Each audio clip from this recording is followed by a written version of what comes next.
Welcome to Glen Friends, a true crime podcast where a shrink, a high priest, and a thespian get together to talk about crime. It was a cold November day in the year 2010. Matthew Hoffman picked a house in the Apple Valley area of Knox County, Ohio, that he wanted to rob.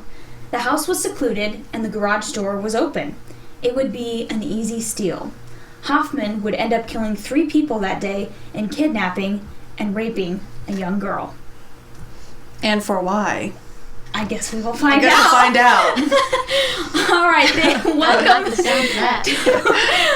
to the next episode of the Glen and Friends podcast. This is episode 2, guys. Yay! We're doing it. We are doing it. All right, so we are going to be talking about the case of Matthew Hoffman, and this is a case that is not near and dear to our hearts, but it is close to home. Definitely not near and dear to our hearts. It is definitely near, but it's not dear. It's not dear at all, but it is rather near to home. We live in Mount Vernon, Ohio, and this case takes place in Greater Knox County with Apple Valley, and Matthew Hoffman actually lived in Mount Vernon, and so a lot of the case actually does take place there. So it'll be an interesting one, because some of the places that I mentioned, I know you two will know. Oh, I hate it. So, it makes me feel icky. So yeah, it's a little bit icky, but it'll be fine. So without further ado, are we ready to jump in? Bring it on. Lay it on me. Oh boy, okay.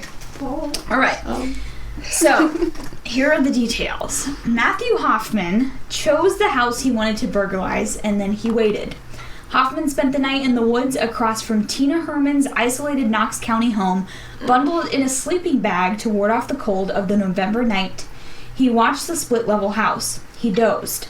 Sometime after 9 a.m. on November 10th, a Wednesday, he saw Herman leave. Hoffman sneaked across the road and slipped under the overhead garage door, which wasn't completely closed. Oh, I don't like that. I don't like it. He swears that he went inside only to steal.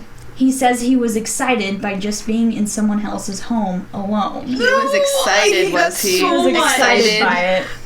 Okay, but before that day was over, Hoffman, a 30-year-old unemployed ex-con, had killed Herman, her 11-year-old son Cody Maynard, and Herman's best friend and neighbor 41-year-old Stephanie Sprang. He also kidnapped a 13-year-old girl, Sarah Maynard, sexually assaulted her, and held her hostage until authorities, after days of old-fashioned police work, raided Hoffman's home near downtown Mount Vernon about 8 a.m. the following Sunday and rescued her. So, yeah. Ew, that's icky. Okay. So here's some more details. While Hoffman was supposedly burglarizing the Herman household, Tina Herman came home. Hoffman attacked her and ended up killing her. Sprang, who is her friend, came in minutes after Herman, and he killed her too. He says, "At this time, I was in total shock. I wandered around the house, slowly coming to the realization of what I had done and how bad it was." He says he had no plan, that he ran through his choices, yet he had come armed with a hunting knife, described in described in police files as a serrated jungle primitive knife bought online. Wait a minute. So what you're saying is, he goes, I'm going to go and burglarize this house. And then he's like, but I'm going to bring this intense weapon with me, just in case. Just in case. I don't think you're there just to burglarize blood. Yeah, so he claims in his testimony, in his confession, that he was just trying to rob them, and he saw Tina Herman leave. He knew no one was home, and so he just decided to rob them. And Tina Herman came back, surprised him. He had been there for about an hour, and he tried to knock her out on the top of her head with the butt of the knife.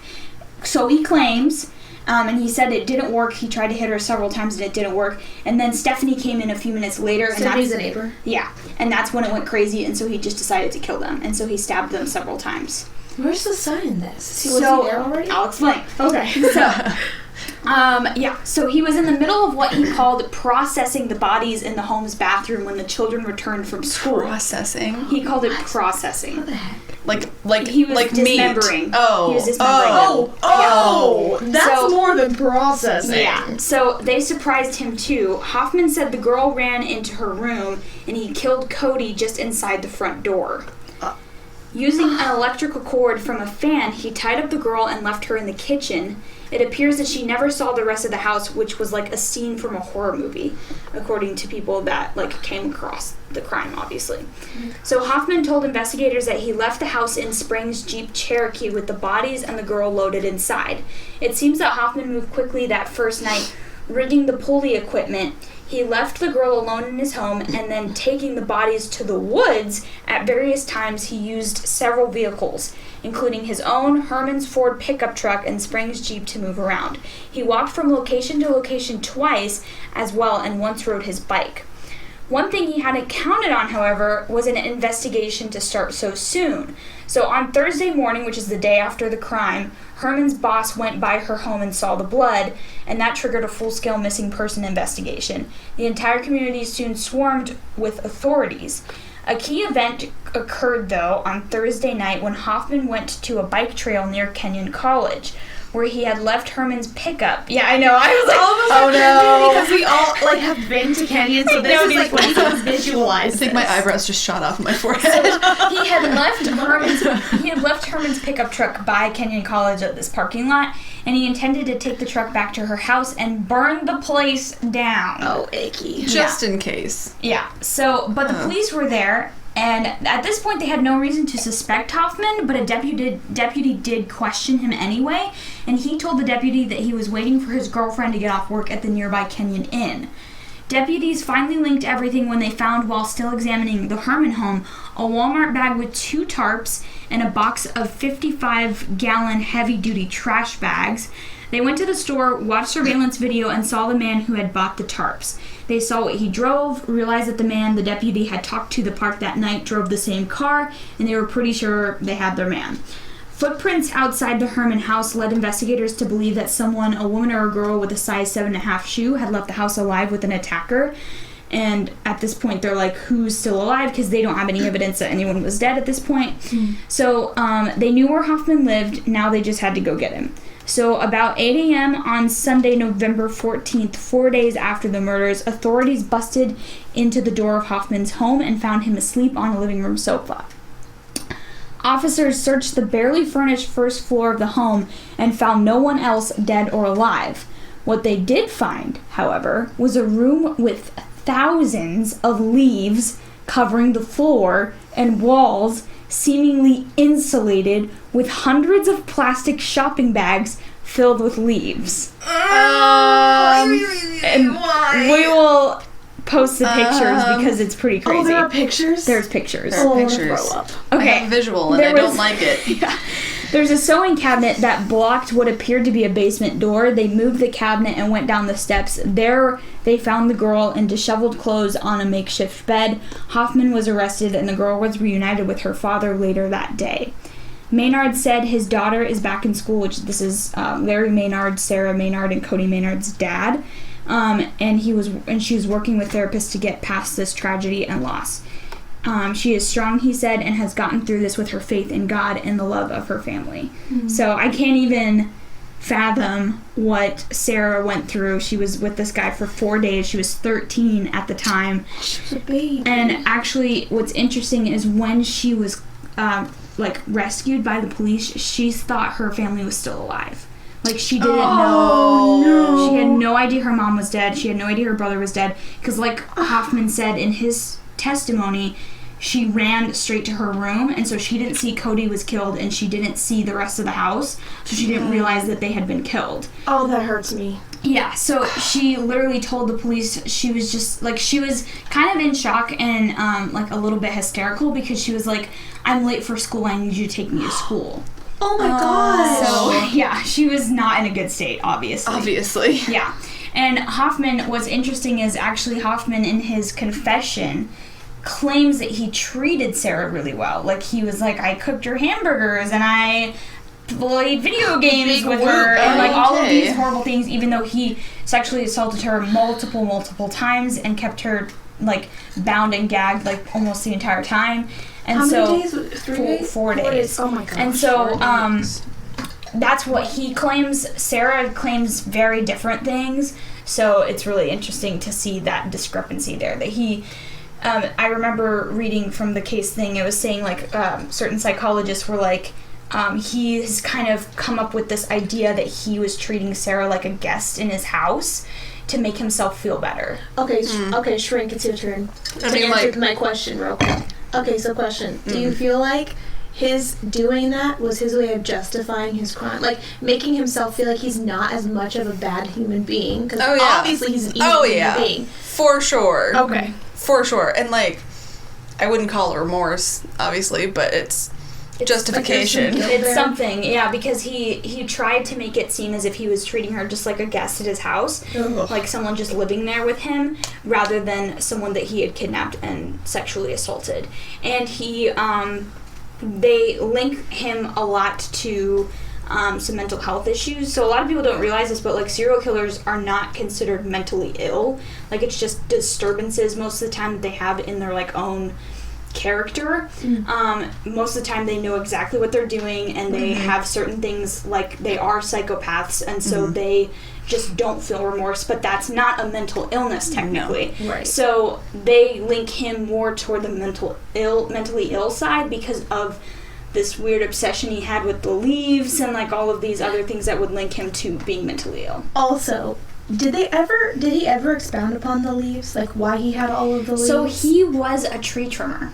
That's why he had pulley equipment. So he discarded the bodies of Maynard, Herman, and Sprang in a wooded area near Kenyon College, in like a hollowed out tree. Oh, I hate that so much. Yeah, and so he had the equipment to be able to do that. That reminds me of the case about it's the witch. It's not the Bell Witch.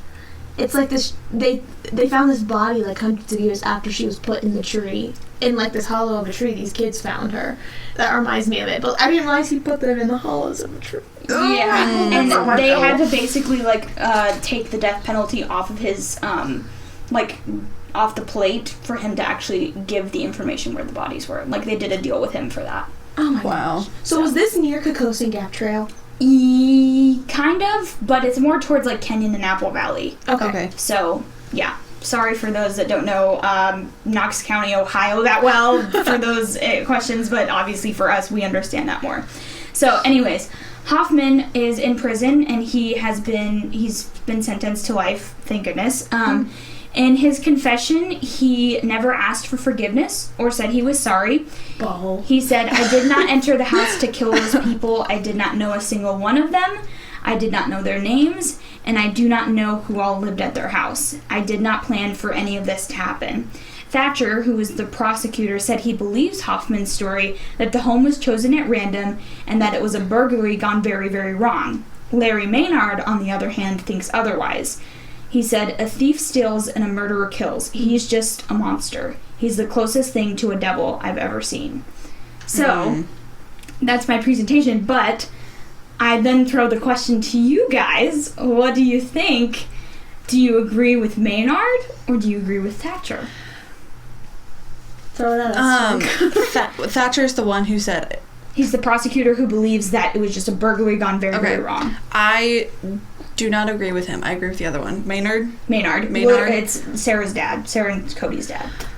I think if he had just like the intent to burgle and leave, he would have taken something for self-defense, but he wouldn't have taken like a serrated hunting knife. Yeah, a jungle primitive knife. To kind of go off of that too, who was it? The mom that was the first to walk in? Yeah, Tina. She gave no idea that she was going to react violently to him. So the fact that his initial response was, "I'm going to kill her," is in and of itself, I feel like a sign that Maynard was correct in his statement. Yeah. That there's just this monstrous behavior that happened. Not that, oh no, my burglary went wrong and my only option is to kill this lady. Right, She's gonna shoot me. Like, no.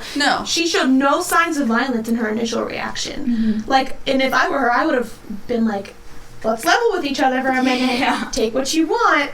And let's, like... But, like, he was like, okay, I'm just gonna kill you. Like, right. no. Yeah. And, like, nothing was missing from the house. Like, if I were to burgle someone... He didn't actually steal anything.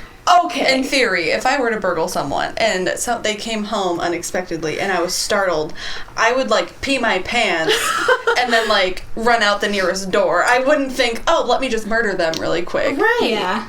Like, it just really seems like the prosecutor was just making an excuse. It just seems like an excuse. Yeah. Yeah. And, okay, so that's an interesting thing. So I want to give some, like, history on Matthew Hoffman because he was a ex-con at the time. He had actually been convicted of arson, where he burglarized. So he had been a thief before. He was convicted of theft and burglary and first-degree arson after he set a Steamboat Springs, Colorado condominium complex ablaze to cover up a burglary and robbery. Not just one condo, but the entire entire complex. And that's why it makes so much sense when he was like, I was going to go back and burn it the house down. Okay. Because that's what he did to cover it up last time, which didn't work. So, Joe, another question. Yes. Have you, in your, like, studies, found there to be any links between arson and murder? Because I feel like arson's a very specific crime to commit. I mean, they can go hand in hand, but, like, one doesn't necessarily equal another. Because if it's just, like, a group of kids going out and being like, I want to set some stuff on fire, then, I mean... You can't call them murderers. You can't call them murderers. Right. But, like, not all murderers are arsonists. And vice versa. Yeah. But it's just a very specific thing. Like, he's like, I'm going to go burglarize this place and then set it on fire and potentially kill all of these people. Yeah. Which is like... It's a no for me. Yeah, it's a no for me. And so, yeah, that was a crime that he committed in 2001. So he served his 8 years and then was in Ohio, and that's when he committed the crimes in 2010. But an interesting kind of side plot theory is that he actually knew Sarah Maynard. So there are... Sarah was the... Spill the tea. 13-year-old girl. How old was he at the time? He was born in 1980. Ew. He would have been... like 28 at the time. And it kind of would have explained the fact that he didn't kill her. Yeah. Even though she got away initially. Yeah. Like, and when anybody asked him about Sarah, he was just like, I couldn't kill her. I just couldn't do it. He was just like, he said in his confession how he went to her after Cody and he was expecting to kill her, according to his confession, but he couldn't do it because she was not on the phone like he expected her to be. So he was like, I showed mercy. Again, this idea that he was being gracious and merciful to her. So it's just really weird and conceited. But yeah, there are some theories that they may have known each other. And that they had been involved with each other until things abruptly ended, and that's what actually potentially caused this outburst. oh my gosh. So he may have been like, I'm just going to take you for myself and kill your family. Well, that's icky, for one. Yeah. Extremely icky. And just... it sort of explains him saying, I was going to burglarize his place, and then him not doing anything of the sort. Like, he literally did not... You could tell he didn't intend to just burglarize the place. Yeah. He came prepared, and he didn't take a single thing. Yeah. No. At all. Like... Yeah. He took their lives. He took their lives. To be fair, this has not been confirmed by Sarah or her father. This theory is just been put forth by people that knew Sarah, and so they claimed that they had seen him before, like talking with Sarah. Like he'd been around. Her before, so that's where that came from. So it's not like Sarah has said, like, yes, I knew him and he did this because of this. Right. It's just that's where that came from. And she was only 13. She was a 13. baby. She was tiny. Like, poor girl. poor thing. Yeah. I remember when I was 13, I felt like such an adult, but like... Oh my gosh. No. Child. I was whack. baby Not an child. Definitely not an adult. Not an adult at all. But yeah, that is, that's the Hoffman case, and yeah, I just think it's really interesting. Yeah, I'm trying to find this quote about the mental illness thing. So Dr. N.G. Burrell, director of New York Center of Neuropsychology and Forensic Behavioral Science, had this to say about Hoffman. It certainly suggests, when talking about the leaves, that he is likely to be mentally ill. Mentally ill as compared to other killers who show up in the news, like serial killers or psychopaths. Serial killers, from a professional point of view, they are not mentally ill. They have character disturbances, but they know what they're doing is wrong. They take too much pleasure, too much gratification to stop.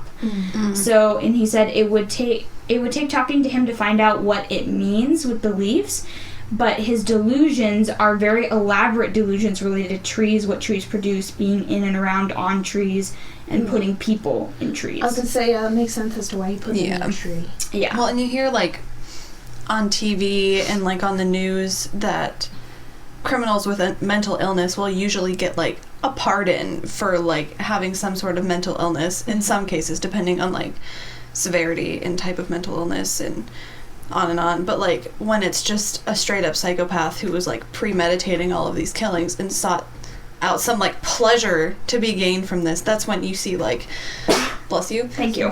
That's when you see, like, the life sentences and, like, the death row and, like, yeah, trying to make a deal with these people because, like, we don't know where the bodies are and we'll never find them if we don't make a deal with them. Yeah. Did anyone ever try to reach out and figure out what mental illness might be? I have not heard anything about it. Like that guy said, he was like, he wanted to talk to him to see kind of what was causing these delusions, but I don't know if that ever happened. Wow. And as far as I can tell, they didn't really give him any special treatment in, like, the law or anything. The reason why the deal happened was because Stephanie Sprang's sister was, like, she agreed to the idea of them taking the death penalty away to convince him to show where the bodies were. So that's where that deal came from. It came from the family that wanted to obviously find their loved ones. Right. So. I'm wondering, though, because he had thousands upon thousands of leaves, if it were some sort of, like, hoarding disorder. Yeah, it could very well be a hoarding disorder that was related to leaves. Yeah, because, like, you see, like, on the show Hoarders, like, you see sometimes that people fixate on, like, one specific thing that they like to just hold on to and collect, but, like, this guy is like, ooh, pretty leaf, I have to keep it, like, I'm attached to this now emotionally. And he obviously had an obsession with trees and leaves and things. I mean, obviously it was his job, but, like, he was obsessed with it. Yeah. So, and maybe that's why he made it his job. Right. Oh, true. Also, the fact that they talked about him not having a very bare living room when they walked in, they're, like, very, like, not furnished, very bare, and he was there, but that one room was just full of leaves, which is kind of, it's just freaky. It's like, why though? You know, why all of these leaves here and nothing else anywhere else? It's like that fixation, a hyperfixation on that. Or, like, hoarding mixed with OCD. Yeah. Oh, yeah. But potentially. Not to, I'm like, all excited and, like, OCD and hoarding. So, it's like me. I apologize. So yeah, that's the Matthew J. Hoffman case. Oh god. It's a crazy one for sure, just with obviously it being close to us. A little too close. A little too close to us. Although I'm happy that this man has been caught and is serving a life sentence in prison. He's off the streets. Yeah, I was gonna say. Where is he still? He's still in prison, right? Oh yeah. Okay. Oh yeah. No life chance sentence. of parole? I don't believe so. Okay. No, I don't believe so because he's Oh, been charged with I think it's ephebophilic statutory rape, which just means between the ages of 15 and 19. One-time abductor, robber, and arsonist, and obviously murder with a triple homicide. So that's a lot. That's a lot of counts. It's a lot to run off of. So yeah, he, that's yeah. Dang. That's crazy. Yeah. And obviously he dismembered the bodies too, which is pretty horrible. Yeah, that takes a lot. Here's the thing that I struggle with this guy is that he was very specific and particular about how he went about doing this. He was intent. He brought a knife. He didn't actually commit a burglary. He just killed them. He knew where he wanted them to be, and in doing that, he literally cut them up. That takes a lot of effort. That takes effort, and it takes a motive too, I think. Not a motive, but like he was very specific. Yeah. He did it in like a form, and so it's like that's not just a burglary cover. Yeah. You don't just kill someone and then cut them up and you're like, oh no, I meant to burgle the house. Well, and no. the thing that like makes it a little bit like the police use this obviously against him is in his published confession that he wrote, like he hand wrote it. He literally referred to it as processing. So, like a meat packaging plant. Yeah. So that's like really that is kind of that's why they were like he seems to be leaning more towards psychopathic tendencies. Because even though he may very well be mentally ill with the whole leaf thing, he does seem to have no remorse for what he's doing. He's creating like false grandeur delusions in his mind. And he literally referred to it as something that you wouldn't refer to when cutting up human bodies, you would think. You know what I mean? Like processing something. Like that's not what you would think. That sounds like very, it sounds almost OCD, but it sounds also very like, he planned it and he knew what he was doing. Oh yeah, he knew what he was doing. And almost the processing thing reminds me of too, like, he's a tree trimmer, so he processes like wood. He's got to cut the wood. They've got to like chop it into bits and slide it through the, like, you know how like they have those wood things that you slide the trunks through and it chops them up? The wood chipper? That just, a wood chipper. Like, oh, I hate it. I don't like it. No. Yeah. Yeah. Oh man. He literally said in his confession, I only chose to process the bodies to make the disposal easier. Like when you read his thing, it's like it's very calculated. Did they, just out of curiosity, did they say what he used to cut up the bodies? Was it that same serrated knife? Did he use some hedge trimmers? Did he use a chainsaw? Yeah, because he obviously had access to probably had tools. all of those things. Yeah. So I don't know. It doesn't say here. Wow. But I would be curious to find out. Yeah. So it's interesting. He actually at first was like, I think he was going to plan. At first he thought about loading the bodies into the vehicle and then driving to Ariel Foundation Park Pond and disposing them in there. No, ew. See, we all know where this is. Literally sinking the vehicles. Literally sinking That's them. a big no for me. That's a big no. But he thought it was too cold and he might not be able to make it out of the water. Because it was November. Oh, That's why he didn't do that. It just hits on a different level when you know, if you've literally, like, we've walked and ice skated on those ponds. Yeah. Like I've sledded Like we on sled top on them. of no. Not ice skated sled. It's quite scary. It is quite scary. Ew, I don't like that. Yeah. So anyways, that is the Matthew J. Hoffman case. Yay! Yay. I think. Yeah, okay. If you guys have any questions, you listening right now have any questions about this case, make sure to let us know. Follow us on social media. Yeah, Do we that. got Twitter, we got Insta, we got TikTok. We have the TikTok. We do be living. Yeah, we just recently posted a new TikTok, so go check that out. You guys get to meet them left. Because we're down with the kids. Yes, the mascots, that is Socks and Noelle. At one point, we will have them on the podcast because they clearly very much so want to be on the podcast. Exactly. So much. We know what they want. So As they lay on the chair in the other room. We're like so excited. We want to get them on the podcast, and as soon as we all get here and start recording, they're like, "Okay, it's time to nap. Good night." yeah, they're very tired. This is their nap time. This is nap time. But yes, thank you guys so much for listening, and we have a very exciting episode for you next week that LB, the thespian, will be bringing to you. I'm pumped. But as for right now, we are Glen and friends.